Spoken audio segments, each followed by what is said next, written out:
तिरंगा लेकर आजादी की जंग लड़ने की बात कर रहे हो। आजाद हिंदुस्तान में, हिंदुस्तान में जितनी मुसलमानों को आजादी है, हम ये समझते हैं इस्लामिक मुल्क में तुमको इतनी आजादी नहीं है। इस्लामिक मुल्क में जितनी फाउंडेशंस तुम्हारे लिए हैं वो हिंदुस्तान में नहीं है। लेकिन तुम उस हिंदुस्तान में आग लगाना चाहते हो जहां पर तुम सुकून और चैन से रह रहे हो। तुम मुल्कों को बदनाम कर रहे हो, तुम दाढ़ी और टोपियों को बदनाम कर रहे हो। हाथ में तिरंगा लेकर भारत माता की जय कहने पर इतराज है, हाथ में तिरंगा लेकर आजादी की लड़ाई लड़ रहे हो। किस देश को बेवकूफ बना रहे हो? देश को बांटने की बात मत करो, देश को जोड़ने की बात करनी चाहिए। कि हम 50 क्रॉस कर चुके हैं, उल्टी गिनती तो यूं ही शुरू हो चुकी है। तो इसलिए अब उस मौत से क्या डराओगे जो आनी है। हम राम जन्मभूमि जब हमने बनाई उसमें भी हमने वही बात दिखाई जो आज कोर्ट का फैसला है। यही एक रास्ता था कि वो राम का जन्म स्थान है, वो राम के जन्म स्थान हिंदुओं को मिलना चाहिए, वो उनका हक था।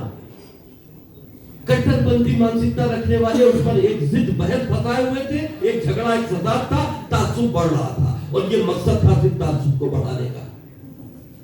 हमने पिक्चर में बोल्डली ये दिखाया कि किस तरह से जो अपने को इस्लामिक कहते हैं, इस्लामिक कट्टरपंथी मानसिकता रखते हैं, वो कैसे देश को गुमराह कर रहे हैं। मैंने कल एक टीवी डिबेट में भी ये बात कही है। क्या आपको नहीं लगता कि आज से पिछले 10 साल पहले जो हमारे मुस्लिम नौजवान हैं उनकी शक्ल पर इस्लामिक दाढ़ियां और सर पर टोपियां, ऊंचे पैजामे आ गए हैं? आपको नहीं लगता? आपने 10 साल, पिछले 10 सालों में देखिए क्या इनकी संख्या बढ़ नहीं गई? ये क्यों बढ़ गई है? क्योंकि जो इस्लामिक ठेकेदार है वो गलत इस्लाम हमारे नौजवानों में पेवस्त कर रहे हैं, और जब गलत इस्लाम उनके दिमागों में पेवस्त हो रहा तो वो कट्टरपंथी मानसिकता की तरफ बढ़ रहे हैं। 1 साल पहले मेरा स्टेटमेंट था कि अगर के इस चीज को कंट्रोल नहीं किया गया, यह हमारी जिम्मेदारी है, हमारे धर्म के ठेकेदारों की जिम्मेदारी है कि अगर हमने इस चीज को कंट्रोल नहीं किया तो हिंदुस्तान में आधे से ज्यादा मुसलमान ISIS जैसी मानसिकता रखने लगेगा। ये मेरा 1 साल पहले का स्टेटमेंट था। डिबेट, कल एक डिबेट का जिक्र किया। डिबेट में हमने कहा कि ये जिहाद की शुरुआत कर रहे हो, क्या कर रहे हो? जिहाद का मतलब हमसे पूछ रहे, हमने बताया जिहाद का मतलब ये है कि जब तुम्हारा हक या तुम्हारा धार्मिक हक छीना जा रहा हो तब जिहाद होता है। शाहीन बाग पर बैठे वाले या घंटाघर या हिंदुस्तान में CAA NRC को लेकर जो लोगों को गुमराह कर रहे हैं पॉलिटिकल एजेंडे के तहत, क्या ये जिहाद है? ये जिहाद नहीं है। और ये चाहे बुर्खे में बैठी हमारी महिलाएं हो और चाहे लंबी दाढ़ी और टोपी पहने हमारे मुसलमान भाई हो, हमारी निगाह में ये असली मुसलमान नहीं है। हम खुली बात करते हैं, इसीलिए मेरा विरोध होता है। हमारा सर काटने के फतवे दे दिए गए, हमको मारने का, इस्लाम से निकालने की बात कह दी गई। अरे इस्लाम से कौन किसको निकाल सकता है? तुम तो हैवानियत की बात करते हो, तुम अपने को इस्लामी कहते हो, हम तो इंसानियत की बात करते हैं, तुम हमको निकाल कैसे सकते हो? कश्मीरी पंडितों की हिस्ट्री हमने पढ़ी, कश्मीरी पंडितों के बारे में हमने पढ़ा, कश्मीर में जो हिंदू रहते थे उनके बारे में हमने पढ़ा। एक ये बात आपस में तय हुई कि इस पे एक पिक्चर बनानी है, हमने उस पिक्चर को बनाया। हमने दूसरी पिक्चरों की तरह ये लव स्टोरी नहीं बनाई,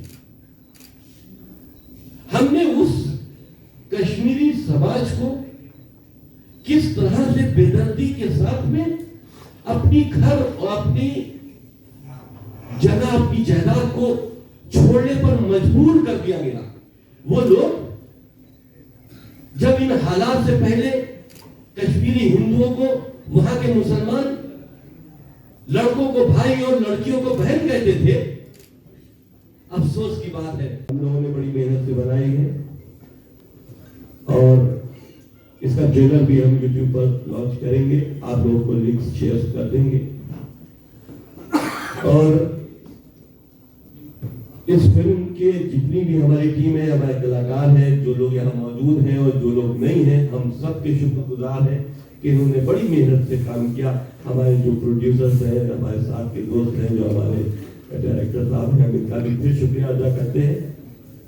और हमारी पूरी तैयारी ये है कि इस फिल्म को हम मार्च 2020 तक आपके बीच में ले आए, इसका प्रसारण करें और आप तक ये पिक्चर मार्च 2020 तक पहुंच जाए। फिल्म पूरी तैयार है, थोड़ा जो काम फिल्म की शूटिंग के बाद हो रहा है वो अब हो रहा है, और हम ये समझते हैं वो 20-25 दिन का काम है और फिर वो फिल्म आपके बीच में आएगी। मैं शुक्रगुजार हूँ आप सबका कि आपने इतना वक्त दिया।